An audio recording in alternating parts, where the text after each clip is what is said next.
যদি কখনো এই পৃথিবী ছেড়ে চলে যায় তাহলে তোমাদেরকে আগেই বলে যায়, হার্টের সমস্যা আছে এমন কাউকে আমার লাশটা ধুইতে দিও না। তাহার বিচ্ছেদ এতটাই কত যে যে কেউ দেখে সহ্য করতে পারবে না। আমার দেহের আঘাতের কথা কাউকে বলো না, তাহার কানে গেলে সে এতটাই কাঁদবে যে আমার লাশটাও শান্তি পাবে না।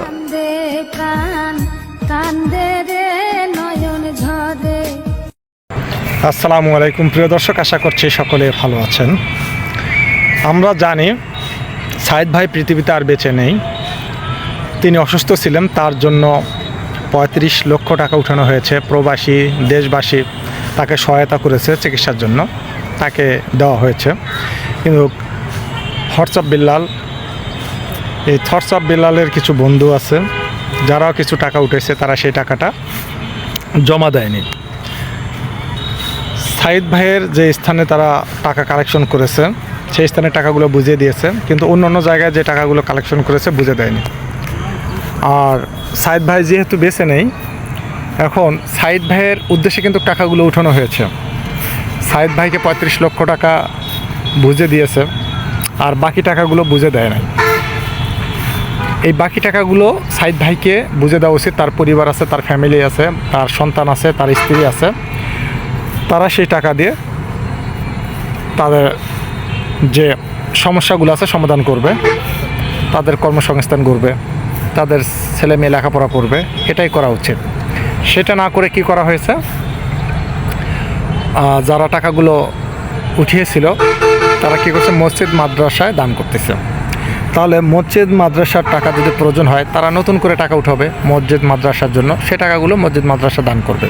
তো এখন সাইদের জন্য যে টাকাটা উঠানো হয়েছে, কারণ এখানে তার তো একটা পরিবার আছে, সে পরিবারটা তো চলতে হবে।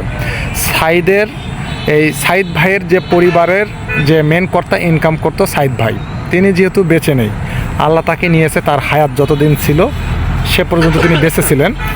তারপর তিনি অসুস্থ যখন হন, তাকে ইন্ডিয়াতে নেওয়া হয়। ইন্ডিয়া থেকে আরও হয়তো উন্নত দেশে নিত, কিন্তু ডক্টর বলছে যে তার যে অবস্থা, তিনি হয়তো টেকবে না বা বাঁচবে না, যার কারণে তার পিছনে আর টাকা বেশি ব্যয় করেনি। অল্প কিছু টাকা হয়তো ব্যয় করেছে, বাকি টাকা আছে।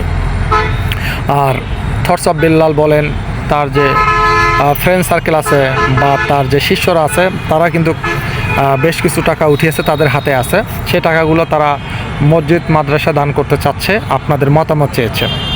আমার কথা হলো, যে টাকাগুলো তারা উত্তোলন করেছে উদ্দেশ্য হলো সাইদের জন্য। যেহেতু সাইদ বেছে নেয়, সাইদের পরিবার সেটা ভক্ষণ করবে। এখন তারা অন্য অন্য খাতে দান করতে চাচ্ছে। তো এটা তো অন্য খাতের দান করার উদ্দেশ্যে টাকা না তো উঠানো হয়নি, বা মানুষ যে টাকাটা দিছে সাইদকে উপলক্ষ করেই দিছে, অন্য অন্য জায়গার উদ্দেশ্যে তো টাকাটা দেওয়া হয় নাই। এখন সে জায়গায় কী করছে, তারা টাকাটা অন্য অন্য জায়গায় দান করে দিচ্ছে। এটা তো ঠিক না।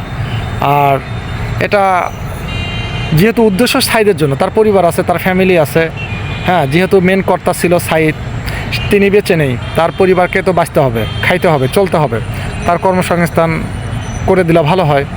কিন্তু যদি কোনো মসজিদ মাদ্রাসা বা কোনো ইতিম, কোনো অসহায় ব্যক্তি, কোনো অসুস্থ ব্যক্তি যদি থেকে থাকে, তার যদি টাকার প্রয়োজন হয়, তাহলে তারা নতুন করে মানুষের সহযোগিতা নিয়ে তাকে সাহায্য করতে পারে। কিন্তু সাইদের সেই টাকায় যে ওখানে দেবে, এটা বিষয়টা অন্যরকম দেখায় বা কেমন দেখায়। তো আপনারা ভিডিওটি শেয়ার করবেন, আপনাদের মতামত অবশ্যই কমেন্ট করে জানাবেন। আবারও দেখাবে নতুন কোনো ভিডিওতে। ভালো থাকবেন, আল্লাহ হাফেজ।